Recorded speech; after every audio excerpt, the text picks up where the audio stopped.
art because if he you feels gotta. like his art's being tampered with, man. And bro, and that I was just gonna bring that up. I was just gonna say, like artists, like, okay, yes, you're an athlete. Yes, I get like the when people say, oh, Jim Cornette will be like, it's a performance to these people. It's not supposed like, okay, he's going a little overboard with that. It is art. It is a performance. It's just like playing soccer, though, and I'm sure you can understand that soccer's an art. You know what I mean? Like you're expressing yourself through like a physical activity and achieving things through using your body to express yourself physically. Do you Yep, agree with and that? Like a football game tells a story, you know? oh no, for sure. But Right. basically, what it comes down to is all art is subjective, you know, Exactly. and Bray doesn't feel like his art's being appreciated, you know. But and I guess that's why I brought up ego. You know what I'm saying? Because at the end of the day, It is a bit it's of like ego, example but here, not in a negative way, right? right? Because it's like, well, I have a Exactly. fucking job.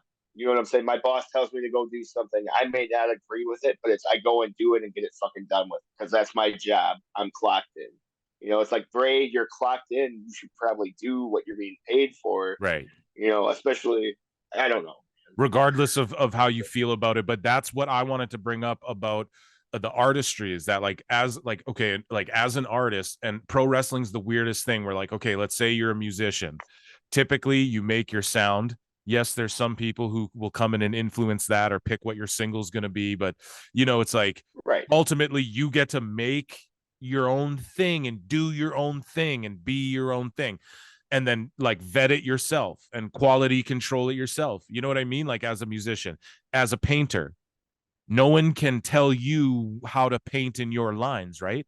As a pro wrestler, though, what you do is like you come in with your ideas, and then someone just like completely creates this world for you that you got to go into. It's like, how do you even explain it? You know what I mean? It's such a weird thing where I could see that being totally devastating for someone thinking like, No, for oh, I'm sure, going to be man. doing this thing and I have this vision, but then it always, no matter what your vision is, and a lot of times, dude, and you and I both know this, sometimes it's like, if let's say there's 2 3 artists in a room or something like that, and someone says, no, we need to do this on a song, or like we should do this on for the scene.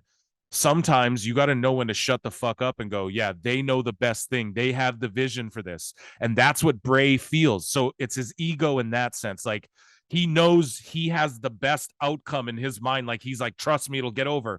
But the problem in WWE is any fucking idea you have gets a little spoon. Another chef's got to dip his spoon in that fucking But in that soup. it, So does he is he it's not getting always that a bad over thing. though? It's not always a bad thing though. Like maybe this Uncle Howdy shit was goofy, and they were like, "This ain't working, Like, motherfucker." You right. know? That's what I'm saying. Are people tuning in for the Uncle Howdy I don't shit? know. You're right. You're No, you know, yeah, everyone right. thinks it's dumb, you know. Yeah. So it's like your boss gave you a chance. I don't know, man. They milked I it too see both much. sides though, you know. Yeah. Yeah, for sure. And don't get me wrong, as a musician, I grasp everything you're fucking saying, man. But I'm like, you know, I'm also an employee and I get it, you know.